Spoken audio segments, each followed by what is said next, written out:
was a rather brisk autumn on the island of Sodor. The weather began to cool, and winds started to blow across the island, stronger than usual. Particularly on the viaduct did the bigger engines notice a strong whistling coming from below the arches. It was shrill and strong, and would persist until long after you were off the bridge.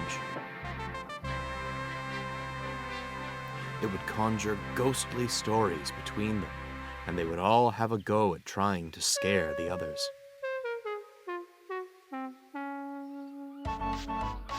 None enjoyed a good ghost story more than Percy.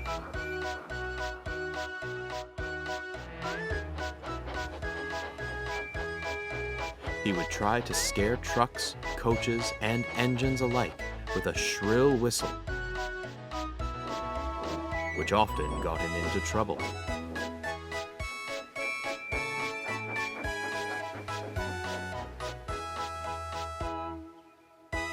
It was evening at the sheds. Gordon and Henry were discussing the whistling on the viaduct when Percy arrived. "I've been across many viaducts in my time," Gordon said, "but never have they been as loud as ours." "They're thinking of putting a slow order in place, just in case the wind blows my trucks over." Gordon snorted. "Ridiculous. It'll be my express next." Percy cut in. "You'll have more things to worry about than your express falling over," he chuckled. "I'm sure your dome won't appreciate another trip to the river." How very droll." Gordon rolled his eyes. Percy laughed, and then tried to sound serious. "I know where the whistling is coming from." "So do we," said Henry and Gordon together. "It's the wind." Percy smirked. "Oh, no, it isn't. One of the workmen told me a story that happened at the station next to the viaduct." The two big engines were skeptical and gave each other a look, but they were intrigued, and so listened as Percy told his tale. "Jack and Jill climbed up the hill to fill their boilers with water. When Jack broke down, he melted his crown, and Jill followed shortly after. As Jack went up with a final puff, he scattered across the yard. Jill went out with a noise so loud it could well be heard from afar.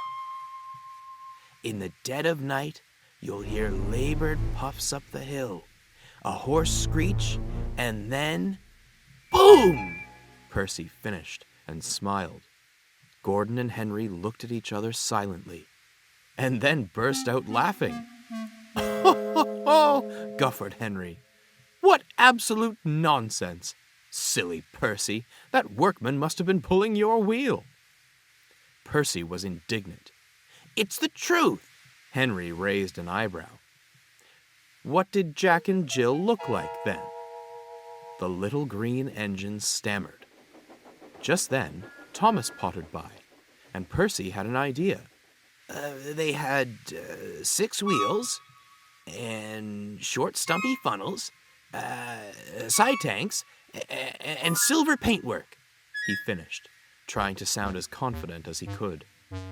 The two engines weren't convinced, so Gordon then asked, "Which hill was it, then?"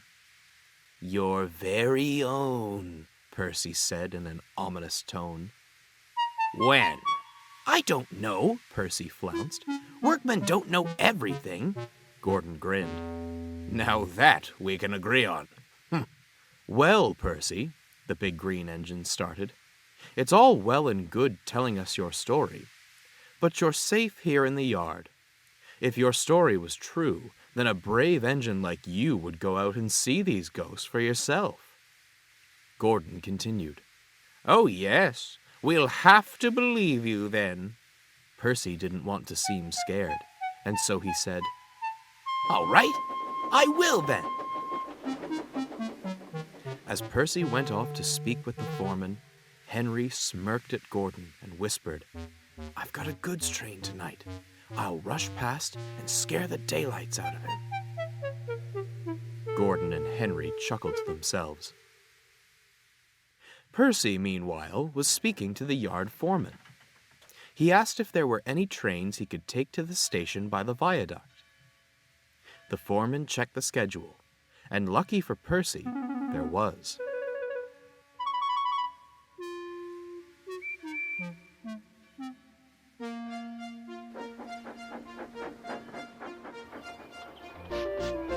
He felt a little uneasy as he shunted his trucks.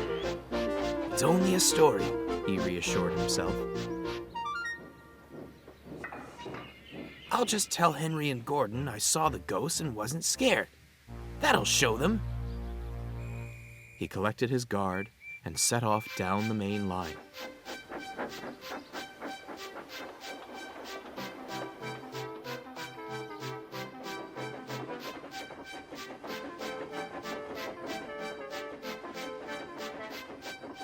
The sun descended quickly as he made his way to the station.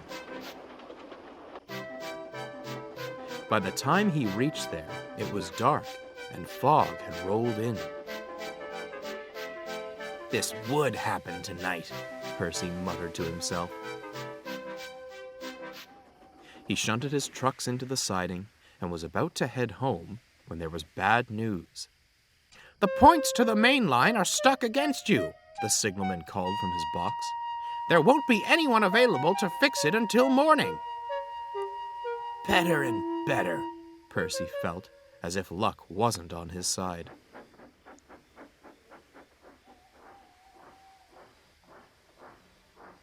The crew dropped his fire and settled him in a siding. When they left on the last train, Percy kept trying to reassure himself. "It's just a story. It's just a story. Oh, Gordon was right. That workman was just pulling my wheel." The fog grew thicker as time passed, and Percy thought it best to get some sleep. It was almost silent when Percy woke up. It was pitch black, the silence broken by a faint clanking noise in the night. His wheels shuddered as he remembered the story. The chuffing got louder and louder and closer, when all at once there was a shrieking whistle and a great hulk of an engine bellowed past. Percy yelped in fear and closed his eyes. He heard explosions going off as he felt the ground beneath him shake.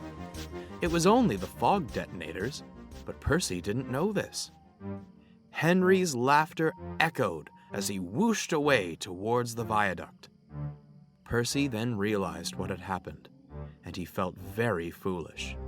"Fog detonators," he whispered. "I should have guessed."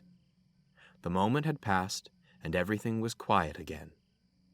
A gentle whistle of the wind lulled Percy back to sleep.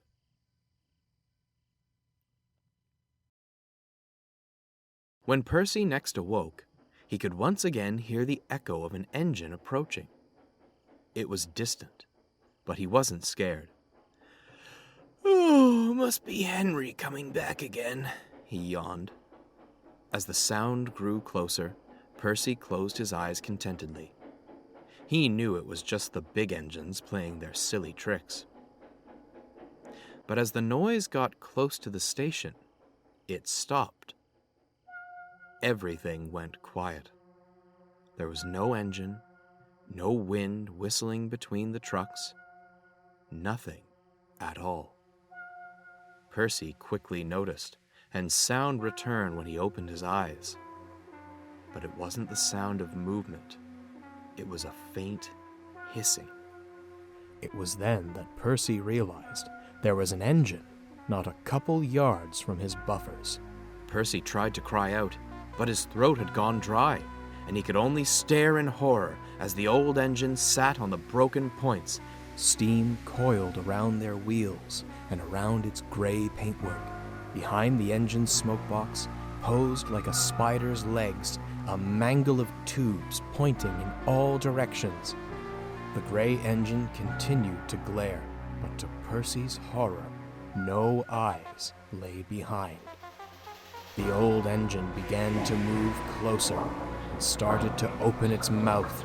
Percy looked away and was terrified to see 2 more engines stood either side of him where his trucks had been.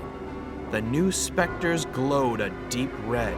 Their cabs were crushed, and so were their boilers. One of them had a face that looked like it had been crushed inward by a heavy object. The other had no face at all, its smoke box torn away to reveal broken tubes beneath. Looking between the 3, Percy lost control of his breathing. His panic soared, and he closed his eyes tightly. The hissing sound was all that he could hear. He heard it get louder and louder and louder. An almighty explosion echoed throughout the sidings. Percy was sure he'd be knocked off. He then heard a loud crash, followed by another explosion. The little green engine didn't know what to think. He didn't dare to open his eyes and tried to cry out for help, suddenly finding his voice. "Oh, go away! Get away!" he wailed. Steam hissed all around him. It was all too much, too much, too much. Ah, he's awake. It was morning. He was sitting in a siding, like he had. Steam gently hissed from his cylinders as warmth spread through his boiler. "Sorry we didn't wake you up earlier," said the fireman, "but you were dead silent when we arrived." Percy was too nervous to say anything. His crew looked at him. "Are you all right, Percy? You look like you've woken from a nightmare." The driver patted his engine on the buffer. "It's all right now. It was just a dream. Anyway, the points are fixed now. You can get back to the sheds." Percy sighed. He felt a bit better. He was starting to wonder if he really had just dreamt the whole thing up. Until he looked at the points. Next to the switch was something that hadn't been there last night. He had seen them many times when he'd been at the works. An old, rusted fusible plug sat pointing towards Percy.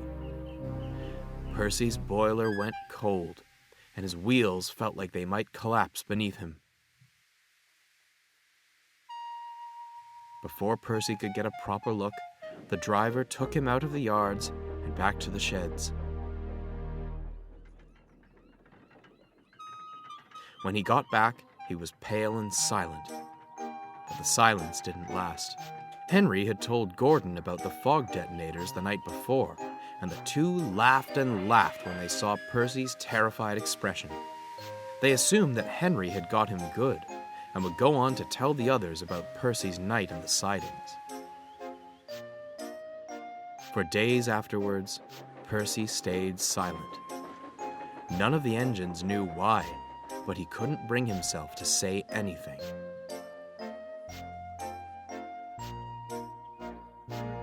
The little shunter spent ages thinking back to those 3 spectral engines, trying to rationalize what they might be, but he could never come to a satisfying answer.